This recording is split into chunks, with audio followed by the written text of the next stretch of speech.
it on? Welcome to the greatest Rotary Club in the universe. And with that, our invocation. Dear Heavenly Father, thank you for another Thursday lunch club meeting of our Rotary. Thank you for the opportunities we have to make a difference in our community.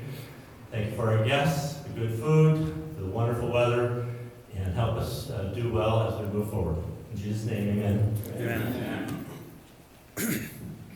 Pledge allegiance To the flag of the United States of America and to the republic for which it stands, one nation under God, indivisible, with liberty and justice for all. And four-way test. Is the truth, is it fair to all concerned? Will it build goodwill and better friendships? And will it be beneficial to all concerned? And do we have a song? Over here, Louis.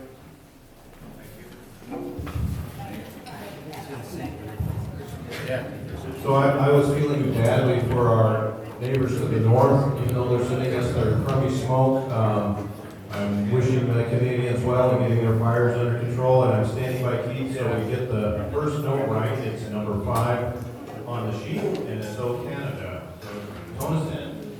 Oh Canada, our home and native land, true patriot love in all thy sons command.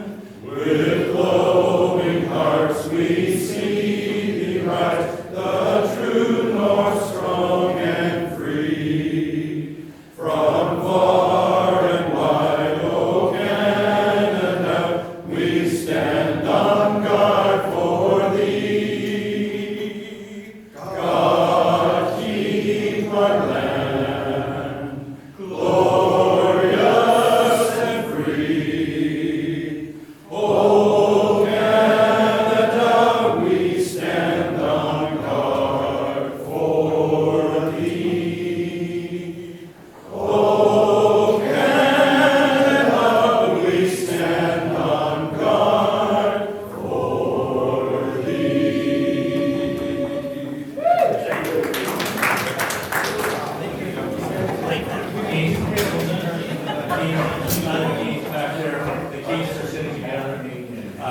Keith, when you're not here, we don't sing quite as well.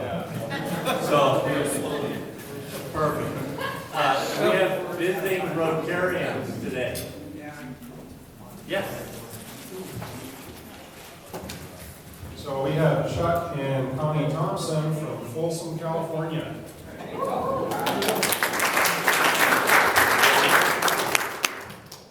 I know it's early in our meeting to say something about the world's greatest Rotary Club. Yes. Yes. And I gotta say, if you come to Folsom and listen to us sing, you'll probably have heard cows and heat sound better than us. We did bring a flag from our Folsom Rotary Club. Awesome. And here's a flag from Sedro-Woolley Rotary. And thanks for being with us today. All right, great.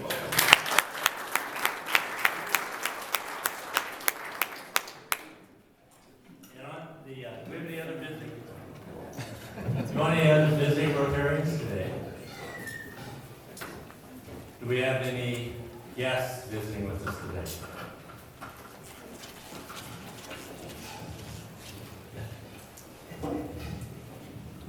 I'm glad I have a great big mouthful of food. Just for my and all right, I have my lovely wife Yulia with me. Welcome, Yulia. Hi, Julia. And I have one of our newest engineer at Kaufman in Burlington. This is Lauren Brown. She's a kook. Go Cougs.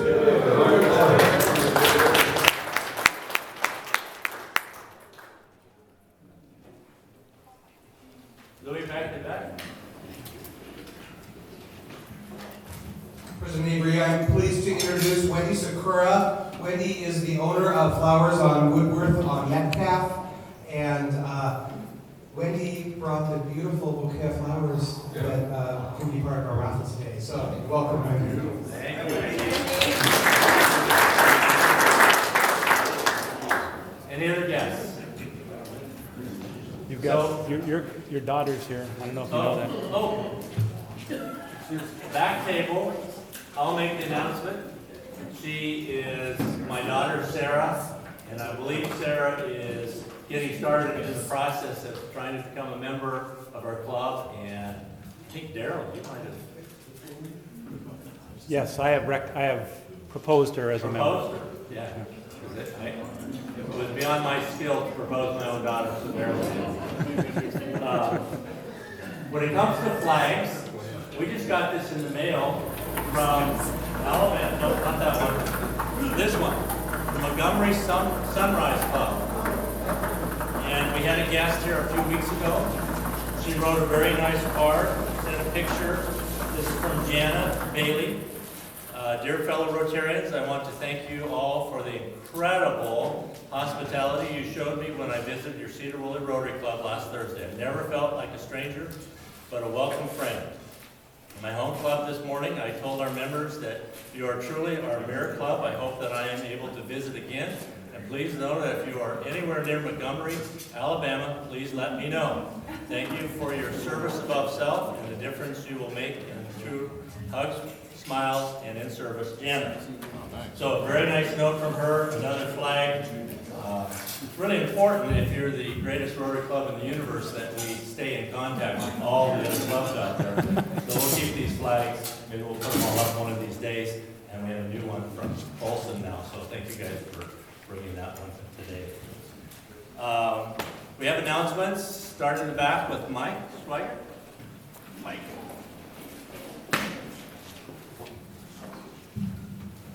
Just here to put in a plug again for Sedro-Woolley's first annual Brew Fest on Saturday, the 23rd of September. At Hammer Heritage Square. Got some good brewers coming, gonna have music. I've got tickets, you're welcome to pay me or write a check. And even if you don't go, you can feel free to buy a ticket. And it's going to a good cause, the Helping Hands Food Bank, so thanks.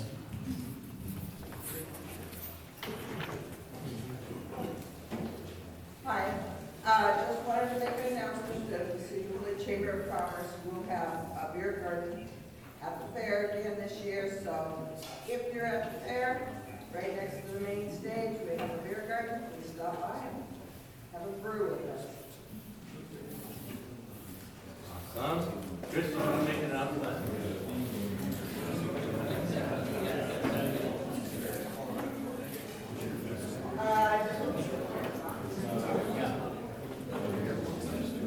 Can you hear me now?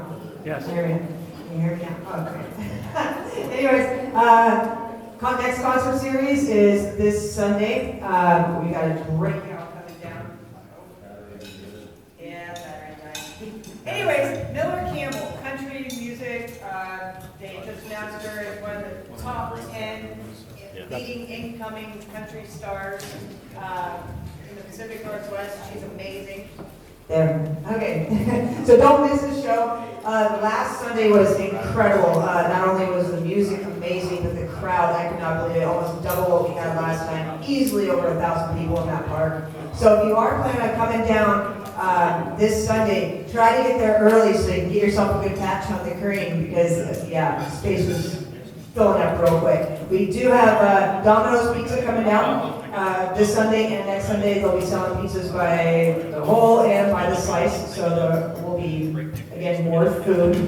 And then also this Friday night, well, tomorrow night, 5:30 in the parking lot at Rothenbuehler Engineering, we are in dire need of more hula hoops to give away. They are a great hit. My sister is down there, and all the kids just, they can't wait to get down to the bottom of the stage, or in front of the stage, and play with the hula hoops with her, and of course we send them home with those kids too. So 5:30 at Rothenbuehler's. Let me know, drop me an email or a message if you're coming, because I'm going to provide pizza and drinks for anybody that wants to come. Bring the kids, and also, if you want to bring a little container or something, we got a ton of blueberries also at the shop. So hope to see you guys.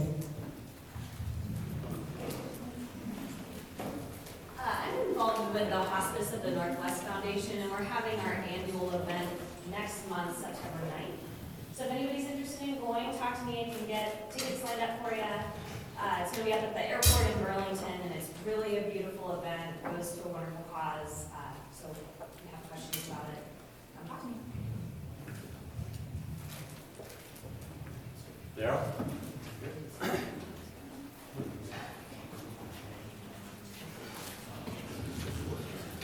Got a couple announcements. First one, the booklet is at the printer being cut today, and hopefully they'll be done by tomorrow. I'll have them for you next week. So look for that next week. Second thing I have is there have been a request that we put together some instructions for how to get credit for being in a meeting that we're not there. And so I put together a set of instructions, but I'm looking for some guinea pigs and people who would like to look through this and see if it works for them, whether you have an account or not. And so raise your hand, I'll give those to you. Thanks. So everybody understands that if you can't attend a meeting, you can go online and very quickly see the core part of our meeting. If you make a comment, you get credit for attending, and you will stay up to date with what is happening. So you just have to go to a YouTube site, and Daryl's going to help teach us all how to make that a smooth transition. Any other announcements? So one of the things to keep working on is projects. In a few weeks, we're going to have a business meeting, and we're going to discuss the projects that the club would like to move forward with. Our board meeting is next Tuesday for board members and anybody that wants to attend.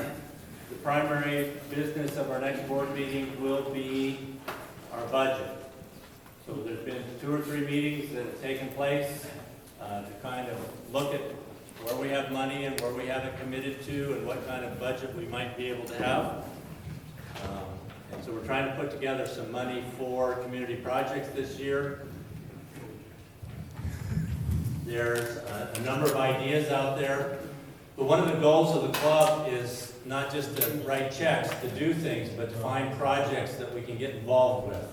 So even if you know of a small project where somebody needs something painted that we could do in a day, or one project was to put in a changing table in one of the women's bathrooms, anything that you can think of, you have about 2 or 3 more weeks to kind of turn those in. You can send it to me by email. And then we'll get them up on a board. When we have that business meeting, when we have that project meeting, it's, everybody who suggests something should sponsor it. And what you need to have when you sponsor something is basically a time and dollars. We could do this in half a day and it's gonna cost $500, or, you know, how many of you noticed that we had a visiting Rotarian that wasn't announced today?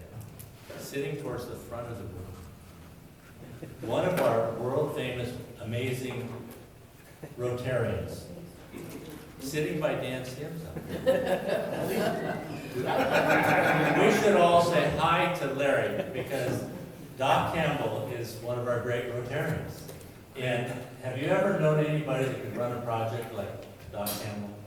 I mean, if I tell him we need projects, he calls me back the next day. And I say, I have a budget. And he says, I don't care. Here's the projects we need to do. He goes, President Avery, you can go find the money somewhere. Right? And I go, okay, we'll go find it somewhere. But he's working on a couple amazing projects that we'll be putting up in front of everybody. I think everybody will get excited about it. We're going to do work on them later today. But it's really about what the club wants to do. So we will be having a meeting in a couple, 3 weeks. We'll give you an advance notice. Hopefully everybody will be here for that moment. So with that, any other announcements from the floor? Any business? Well, let's move forward. Businesses, get some new items on there. And the goal is to try and do it before another week or two goes by. Because we have some coupons in there that are businesses that don't even exist anymore, which is kind of a bummer if that's what you get. And then you can spin, and you can actually get a coupon which we don't have in the box anymore because we've got to reload it. So it's just been awesome that we have the wheel, but we need to give it a little bit of energy to update it, make it fun and exciting. So Fun and Fellowship, look in your emails, and then everybody get to work on it. Somebody takes leadership. And let's see if we can't, within 1 or 2 weeks, get some new items on there, and somebody could report from that committee on that action getting to the Phil here. So Phil Mihalik always had one word, which should almost be our code word for this club, and that was when he was asked about whether he had accomplished something, his one-word answer was, done. Done. And so we just want to get things to the done stage. Sergeant of Arms. Thank you, President Avery. I'm going to have 2 people pick up the money, and I'm going to have Chuck and Connie do that. So you guys will get up and pick up the money for the Sergeant of Arms. You know where we're from, don't you? Is there a basket or something? Okay. Nope. You know what? Avery's been having trouble ringing that bell, but he did a good job today. How many of you think it could be improved on? Bill, I can't believe you raised your hand. Those of you that raise your hand, pay a buck. Now, people who sit together all the time, you know, Don, you always sit right here. You're supposed to move around. Don't you like any of these people? You gotta mix it up a little bit. And Ron, you too pay a buck. Okay, and you know, if I mentioned your name, it's recognition and it's gonna cost you $1. So, I don't think Jared Couch here today. No. Paula, your name has been in all over the streets. That's a buck. And, you know, this guy got some recognition already, but Larry Campbell has been working on a project, a big project, as a matter of fact. And thank you for your business. I'll pay a buck for that for scattered servitors. But you've been absent for almost a year. That's a big project you're working on. You must have some pretty good happy bucks coming up. Be prepared. Was that a fine Oh, and we really need to thank Chris Johnson for what she has been doing.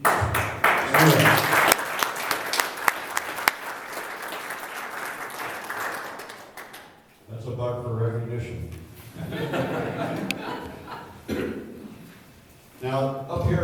this Team August, I don't know when it will come up, but Keith emailed me, didn't you, Keith? Yeah. It says, be here because you're on Team August. Well, I'm not. But I'm going to go ahead and help you out. But you said yes. Yes. That'll be $1 for recognition. And I'm glad Steve showed up. Huggins, that's $1. And the other people on this team, I guess are all on vacation or they're painting the house. That's what it does. Who likes to paint? Anybody like to paint? I'll pay for Rick. I'll pay for Rick. Okay, Sims, you pay for Rick. I didn't get to beat Steve up. All right, that's $2. I don't want to pay that. Dan Sims? Any recognition, Dan? Should I mention your business? I'd be free. Sims, Honda. He's got credit now. He gave me a 10. Okay. Now, who is in charge of our bulletin online? Brock Stiles. But he's in Europe. What about Adrian? Is he here? No? That committee, I went online this morning and looked at it, and it's still got, and I've got it over here, it's still got stuff from 2015 on it. So, if you were involved in anything with respect to our club in 2015 or 2016, or even this year, pay $1. Okay, happy bucks.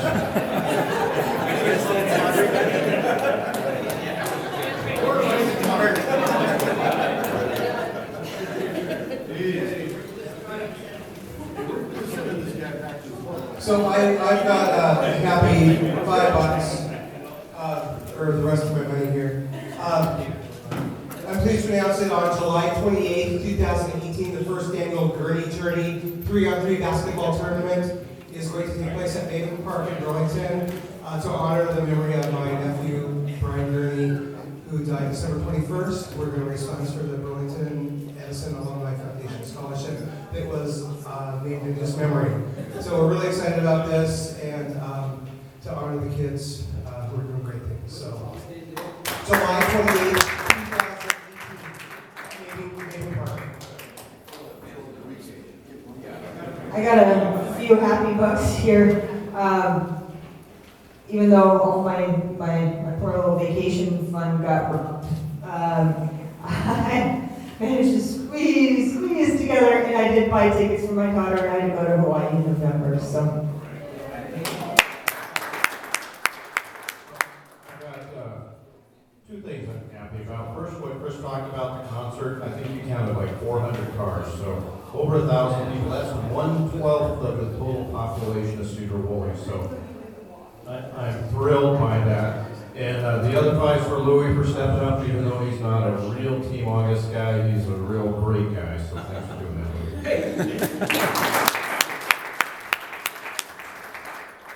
Okay, Bill. You didn't ask for birthdays and anniversaries, but even though I no longer have a wife, I do have an anniversary this month. In fact, it would have been our 50th.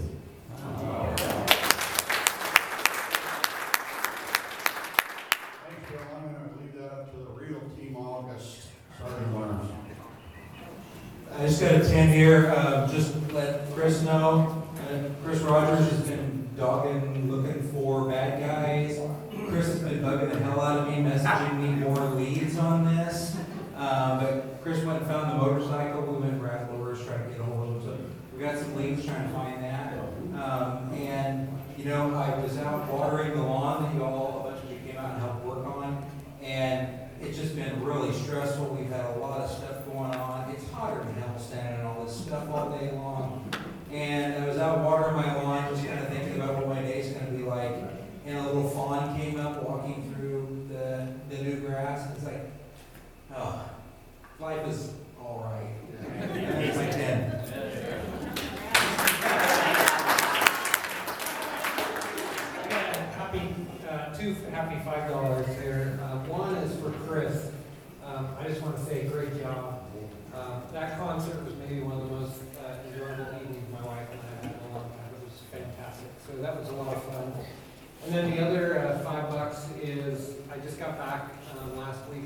Scouts on a whitewater rafting trip on the Idaho River, on the Salmon River in Idaho.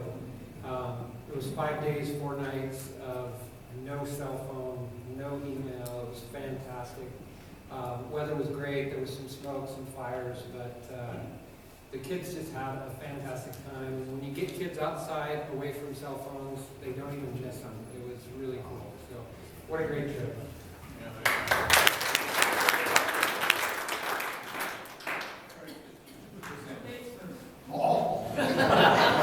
Nice.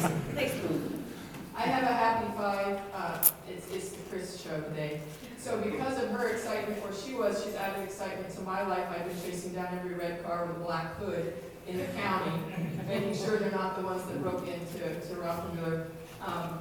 Unfortunately, I'm driving with my cell phone. I just had to pick up her Facebook page to see what the car actually looks like. Guys, I'm self-reporting here. As long as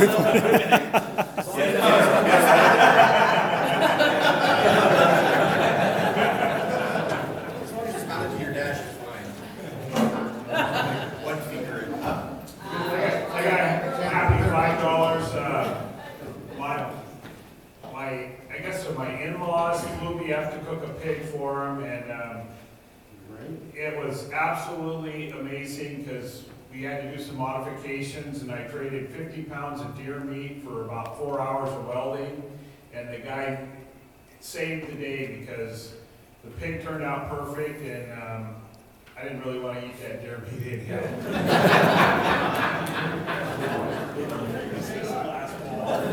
Anybody else? I just want to say something. Chuck and Connie were here early, and they actually helped set up. So let's thank them for that.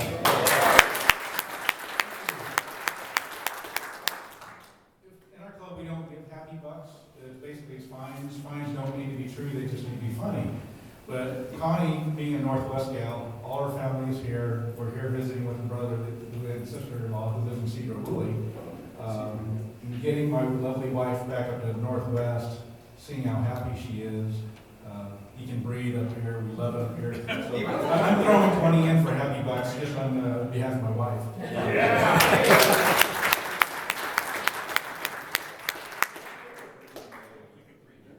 So 2 announcements, real quick. We can breathe. We got one more here. I'm gonna pay the interest on my yearly fines, it's $50. So I hope that covers it. That's not even close. It's not even close? And the other question, David, is that, were you guys collecting funds for what you were talking about? I didn't hear that. We're going to start in July, Oh, the first annual tournament. But when do you, When did you start collecting? Anytime, we'll collect funds. anytime? Well, I'm gonna split this, at 25 for my fines and 25 for me. Thank you so much. Okay?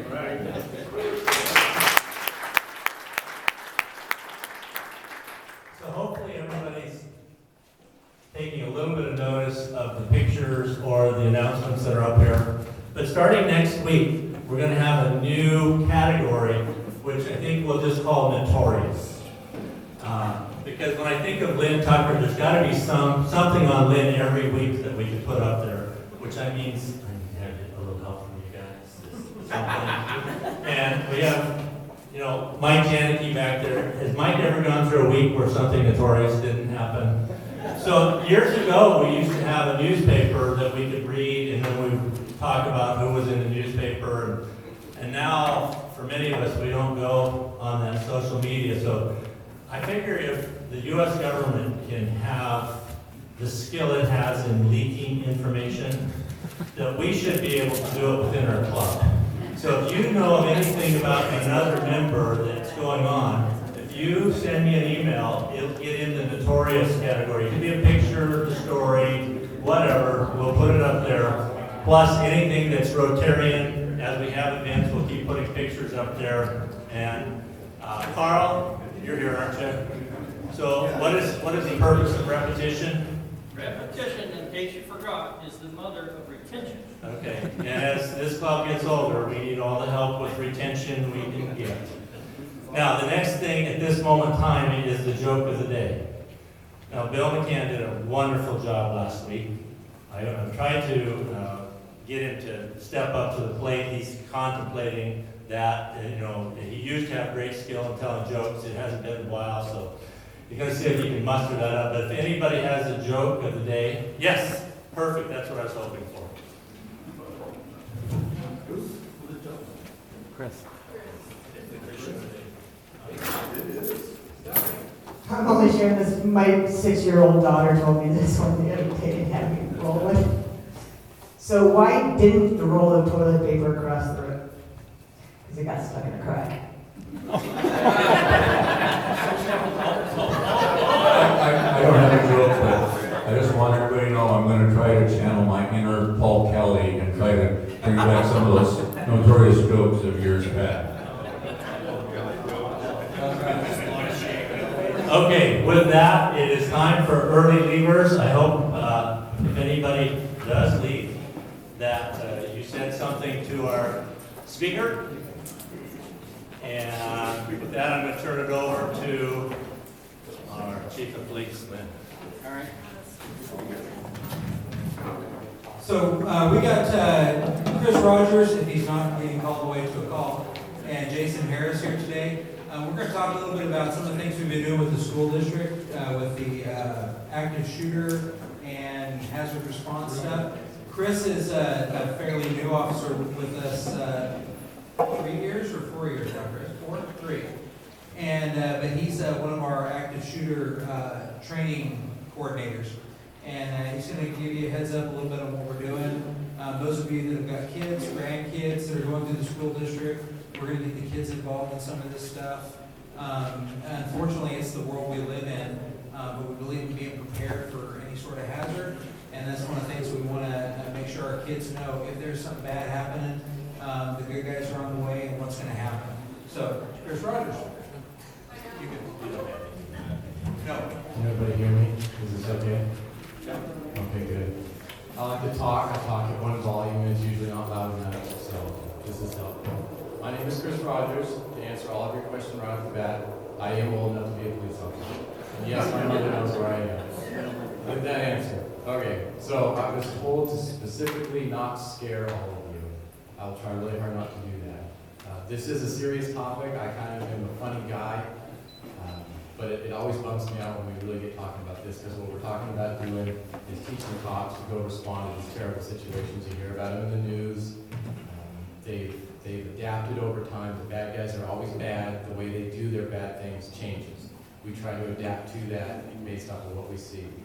So like Lynn said, I'm an active shooter instructor for the city of Sedro-Woolley. Active shooter is a term. It doesn't accurately define what we're trying to teach people. What we're trying to teach is to deal with an active threat. An active threat being somebody, a bad guy, as my son would say, goes and does bad things to normal people. You don't have to be good people, just normal people. And I train my guys to respond to that accordingly. We can get into the training of that, and it gets aggressive, and that's where the scaring comes in. But I'll answer any question that anybody has if you have it. But anyways, Columbine is the big one for everybody. It's not the first. It was the first one that was recorded live TV, and law enforcement's response was, we show up and wait because there's bad guys in there, and we need to get the SWAT team to go get those guys. That didn't work. Without getting into gory detail, it did not work. They went in, they did everything they wanted to do, they offed themselves, and that was the end of it, and everybody came in and cleaned up after the fact. So the next thing they said is, well, after everybody got sued and all the crime happened, which reasonably so needed to happen, they said we need to train our guys to do a different thing. So they came together and said, how are we going to do this? And everybody came up with, well, let's show up with 4 of us, and then we'll go in together, like a tactical team movement, like in the military. Yeah, that'll work fine. Except for that didn't work either. I was trained by a guy named Don Always. He was out of the Midwest. He's a firearms instructor. He's about this tall. Amazing dude. He looked into every single active threat event that has ever happened in recorded history. And he found out that in that time, the way that we've been teaching them for the last 10 years, the 4-person group, we have lady police officers are awesome. That 4-person group in the history of active shooter responses has never taken place. In no case has 4 people come together and gone into a room and affected change on somebody doing violent behavior. The closest it ever came, I think, was in Cincinnati. I think it was Cincinnati. Anyways, 2 people got together, they came in one way, another guy came in separately on another door, and a 4th guy came in from another door. They all came into the room at the same time, and the guy shot himself, and that was the end of it. But that was the closest it ever came. So now we're where we're at today. We're trying to teach based off of statistics. Statistics being that whenever the bad guy is contacted, and I use bad guy as synonymous, it could be a girl, but it usually is a guy, I'm sorry. Whenever they're contacted, they do one of 2 things. They completely stop by means of harming themselves, or they just give up. Or law enforcement shoots them. That's what happens. They don't have this long engaged gun battle or a knife attack, which we're starting to see more of, and that's for politically incorrect reasons that we can go into if you want to ask me, but I'm not going to go there. I'm not scared. There you go, Paul. Anyway, so what I now have been tasked with doing is training the fine men and women of the Sedro-Woolley Police Department in Skagit County area to run into these terrible situations by themselves. And you think that, oh, that's easy, you guys are cops, but it's not. People don't want to go do that because you hear the tones, you go flying out, and you're at a school, at a bank, God forbid, Janike, anywhere where there's a bunch of people, and you hear the shots, or you hear the screaming, or you see the injured people, and you have to run towards that bad guy, and you got to fix it. I don't have a problem with that, but I'm wired a little bit different than everybody else. That's basically how we teach our people to do it. There's tactics involved when you're by yourself, they're different than with a group. These are all things that are survivable. It's not going to be fun, it's not going to be pretty. We're not going to enjoy our experience on that day, but we'll be fine. We'll get over it. We'll handle whatever comes up. But that's what I've been tasked with doing. But what's really neat that we're doing here in Sedro-Woolley that nobody else is doing, and this is what's really fun, we are teaching, we are working with our schools to get ready for some type of event. God forbid, absolutely, God forbid, this would be awful. But if we can make little preparations now, making students and teachers aware of these kinds of things, we might be able to be better ahead in dealing with them long term. We were talking with the bosses today about a class on the psychological aspect of these types of people and talking about sending people to that just to get a bigger breadth of knowledge. So the next step in this evolution in backing up to Columbine, we didn't go in, we should have gone in, we could have ended it a lot quicker. God only knows how many people we could save. The next step in that 4-person, when they came up with 4 people, they said, okay, let's run in and we'll stop him. And now we have this area that we think is safe, but we're not really sure if it's safe because in hindsight, the detectives will figure all of it out and they'll tell us, yes, there was just one shooter and they went here and they went over there, but at the time of, you don't know what's going on. You don't know if there's one shooter here and there's one in the bathroom. You don't know if this is some kind of Al-Qaeda thing. Statistically not, but it's possible. You don't know, so this area is not safe. But people are hurt and injured all over the floor. I don't have any Band-Aids, although I take that back. I got one right here, but that's for me. So the RTF was created. The RTF is an acronym because everybody in the fire service and the police department like acronyms. Rescue Task Force. Rescue Task Force is a very difficult thing to get into people's heads because it's just the opposite of how we've always done it. In the past, law enforcement would make the scene safe. When the scene was safe, then fire would come in. In that time frame of making it safe, everybody that was hurt and injured, they've all passed away. They're gone. We don't need fire anymore. That's a problem. We can't have that. We teach our guys to stop the killing, which is run in there, stop the bad guy, can by whatever means, and then stop the dying. That's the second part.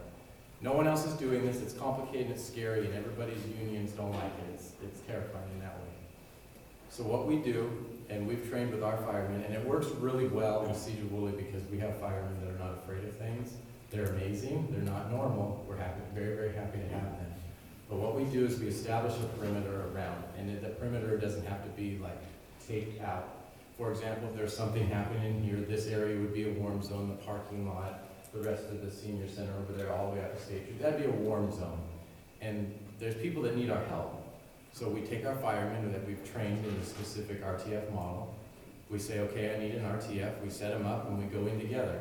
When I say in together, I mean, you stand behind me, I'll take the bullet and I'll send bullets back if that's what we need to do. But follow me, let's do this together. it's scary.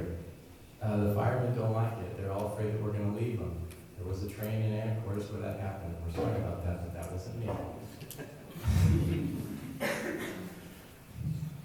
Like I said, our fire guys are tough and they don't have issues with this. I think the only issues we've had have been stay with your police, don't run past.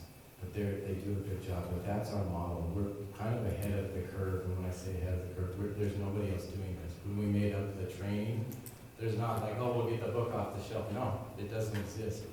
The military has a similar thing, but their medics have guns.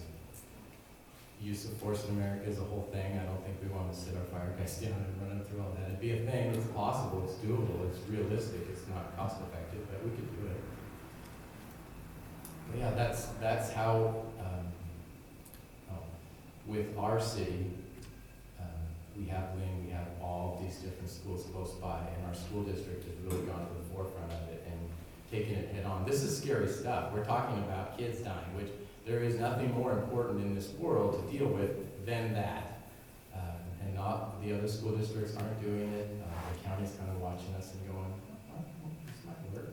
And it will work. It will absolutely work as long as you have good people. And if you set the standard high, people that want to be there will rise to that occasion. So I get easily distracted. I'm sure you have questions, and I like to talk. So in the interest of answering questions, go ahead, Ross. So, Chris, when you're coming up on an event, you're sending in a police officer as a solo element. Yeah. But you have something like a high school where there's a lot of terrain. Sure. If another officer comes, would you have more than one solo officer? Absolutely, yeah, that's another issue with the four-person model. Right now in the city of Sedro-Woolley, your patrol is me. I'm it. Dave's off the Coast Guard because he has military duties. Normally there'd be two of us, and that'd be a good day. If it really hit the fan, I could go, Jason could go, Lynn could go, but they're busy. If you're not in a meeting, You're not busy. Yeah. There's emails that need to be written. This is a serious thing. But no, we would go in by myself. I would go in by myself. Other people would take position based off of where I've said I've come in, based off of where the action is, for lack of better words. Yeah, that's what we would do. Go ahead. So let's say in the event that there's something happening, so you get dispatched, you go first. Yeah. How does fire, is there a certain protocol, like you have certain guys that know that if this event had to happen, you two or you four will jump on a vehicle and make it before, how do they get dispatched? I guess that's my question. It'll come out at the same time. It'll come into the 911 center, which is in Mount Vernon. Everybody's in the same room. It's a room about a third, I think, about the size of this room, and they're all in there together.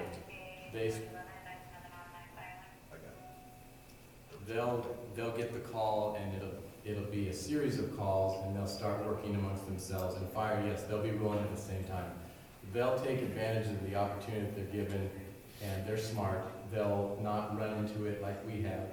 They'll park around the corner to find a safe space, and from there, after the first team has gone in to deal with whatever and hopefully effective change in whatever way that is, then they'll come out, they'll set up this RTF if it's needed, and bring the firemen in and get them out.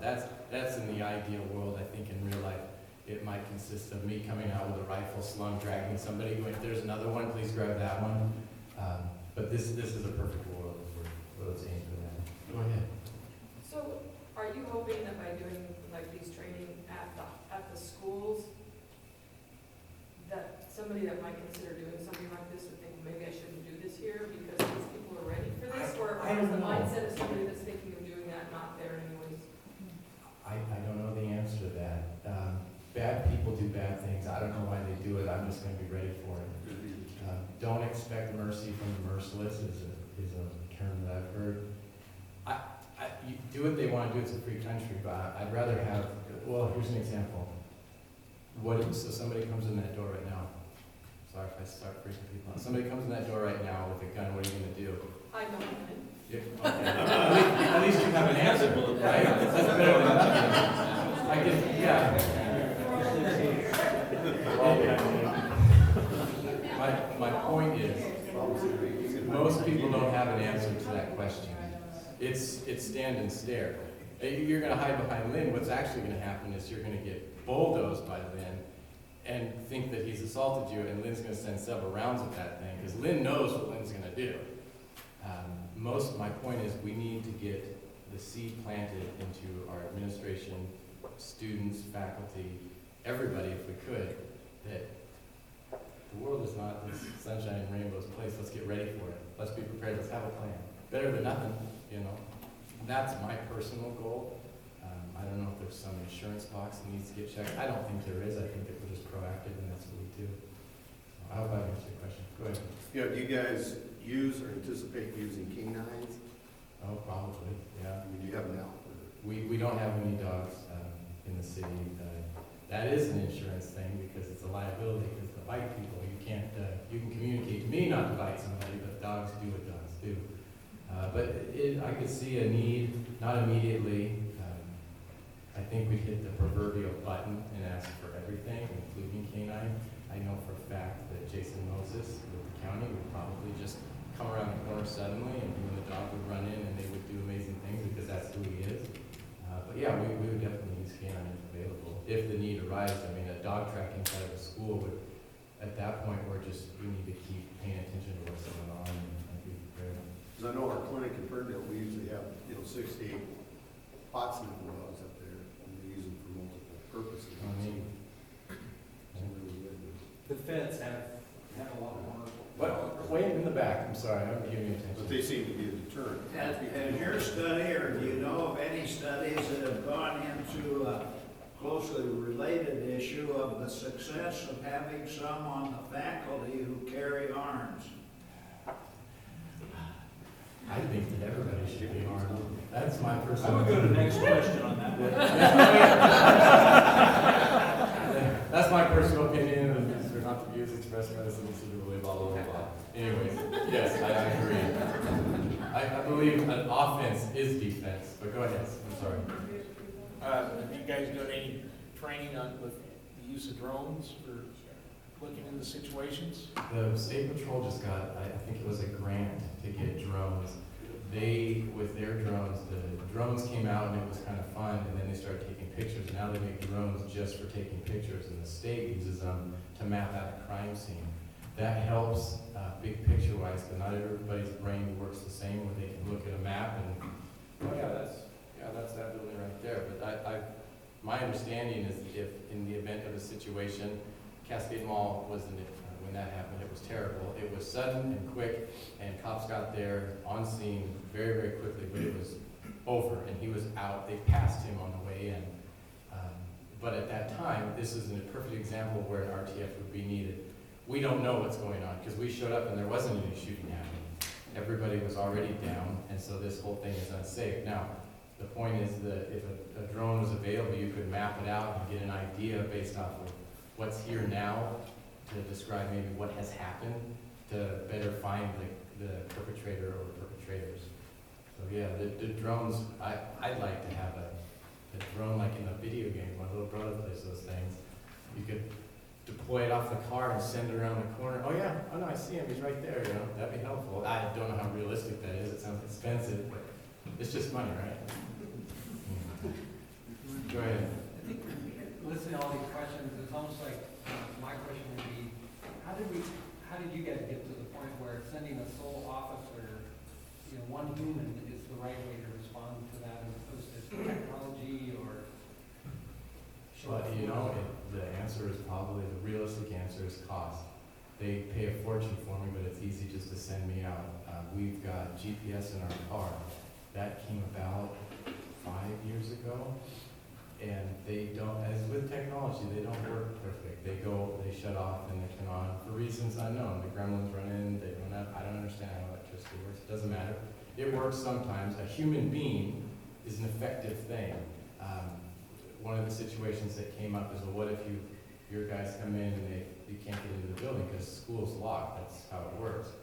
I'll teach my guys to get in. Well, how? It's going to be expensive. They're going to break windows. They're going to break doors. They'll use a patrol car to get in there, but we've got to stop that guy. Not stopping him is not an option. The way that they're teaching us now, like I said, is based off of statistics. Statistically, these events still have always happened. They happen at the same rate. We're just hearing about it more because of the social media aspect of things. In general, that four-person response hasn't worked. If we just get somebody in there, if the school crossing guard comes in there and with her mother voice yells at him to quit it, you know, that's what we're finding. It doesn't have to be everybody with all their kid on sending these well-precise rounds on him. Just a good yell at him and he stops. That's what they're finding. Why that is, I have no idea. That's goofy to me, that somebody's taking the time to plan all this out and is actively doing it. They've now gained all this experience and momentum, but yet somebody yells at them and they just quit. It's fine. They And see they, right we in. take that approach too, that one is better than none, Yeah. and two is better than one. Sure. So I stand a better chance of stopping a threat than one of the teachers. I'm armed, I got body armor on, I'm trained to do that, so one person is better equipped, one officer than just your average citizen. And we all carry helmets, rifles, and a lot of the guys have bought their own. Yeah. Well, Chris bought an upgraded helmet because we have old military helmets. A lot of them bought heavy plate armor that are just to throw over the rest of your stuff. I got a go bag in my car that's got extra rifle magazines just in case I am the first one there. Yeah. Yeah, if we have an active Be shooter, prepared. I'm gonna go to a scene with $1,200 of my own stuff that they're gonna take from me as soon as I'm done. We'll buy you new stuff. See, that's why he's a good guy. Go ahead, Ross. Yeah, I've had an incident that was like 45 or 46 years ago, but still bothers me. But we were in a bar in Saigon, a squad of us around a table like this. A shot was fired, and it hit one of the guys. We were all armed, but we could not find this guy. Yeah. How do you deal with a situation in a bar like that, when someone does something like that? How do you, it still bothers me today that we couldn't find that SOB. It happened at the mall. The mall guy walked out of the mall. Yeah, there's video of it. I wouldn't watch it, it's terrible. But how do you deal with a situation where nobody says they ever seen anything, but you know, the guy's hit and the shot was fired?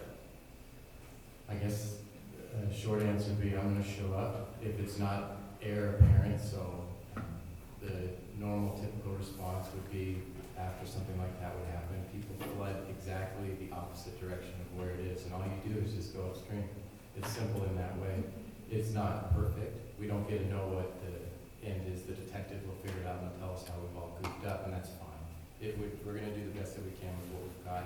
If I show up and there's somebody shot and nobody seems to care, that's gonna make my investigation / response difficult, to say the least of it. I'm gonna show up and do the best I can with what I got. That's my best answer for that. Do you do some training with the administration and students? Oh, yeah. Good. How many meetings have we had? The tabletops, those are the best. Lynn does a great job with those. He sits everybody down and everybody knows their job and their area of responsibility. And then he comes in there and says, okay, this is the plan. So-and-so comes in and this happens, and then there's a person down and shot. Go, what do you do? Wrong. Go, what do you do? And runs them through it, and they get to think about it. They get to think about how they could respond and ideas. And when they're sitting there floundering or having a difficult time, Lynn comes up with a good idea because he's that kind of guy. He's done all these things. He's handled them before. He's been in charge of these kinds of things. So yes, we've done that. We've done an exercise at Samish. We've got a big one that with the high school on the 22nd of August. It's going to be spectacular. No one else is doing it, and we're going to learn a lot. It's going to be exciting. And we did one where we failed completely. Yeah. We did an exercise at the high school and it failed miserably. And we learned an incredible amount of work. And it's before we were doing the rescue task force. Sure. And it was one of our better learning experiences. We did what we were supposed to do with the fire. We weren't integrated with the fire department. We rewrote how we did things. We need to fail every once in a while like that. And it didn't cost us anything but manpower and sweat. Just a little bit. Sweat seems to be free now. Go ahead. So, my recollection in several of these cases has been after the fact, going back and looking, there were several clues that led to, well, it was obvious that this was leading up to a bad event, right? So family members and whatnot knowing. Exactly, Yeah. emails, rolling, Yeah. and all this stuff. Are you guys working with the school on that? Oh, absolutely. The schools and masters are figuring that stuff out. They do it all the time. Yeah, they know better than we do. They just say, hey, we found this. What should we do? We come up with a solution. We work really good with the school. The city works really good with all the people around us. It's weird. It's not normal. We're lucky. We're so lucky to live here. I got time for one more question. Do you guys do any active shooter training for like public places or private businesses? I'd be happy to come and talk to your business about anything, seriously. Well, actually, to answer that question, one of the things that I'm planning, and we had Chris in here last month a couple of times, one thing that's planned for later this year or early this fall is to do like a kind of a community event where we bring people in and we talk about it. Do a tabletop exercise, kind of like a little bit like what we did, actually prompts a bunch of questions. And then that will be like if you say, hey, we want to do something for the bank. You know, or, you know, somebody, Janet, he says, I want to do something because I have, 200 employees in this building. So we can kind of prompt that back and forth. So yeah, that's our future. There's 3 of us, so there's always one available for sure. Anyways, thank you guys for having me. I appreciate you listening.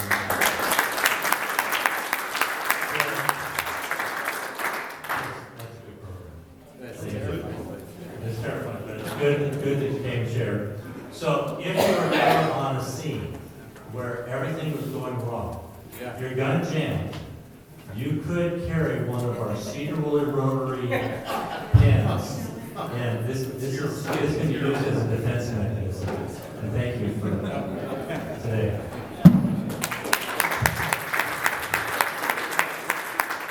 All right, thank you to our guest, Chuck, Connie. Are we going to see you again one of these days? Yes, indeed. If you got relatives here, you can almost be associate members, and we can look forward to having you here. And then Lauren, is Lauren still here? No, Julia's here, Sarah's here. Thank you guys. I even saw. Is that Rod Holland back? Yeah. Great to see you at Rotary today, Rod. Thank you for being here. So if you forget anything that happened, practice going online. Learn how to do that. And that said, have a great week.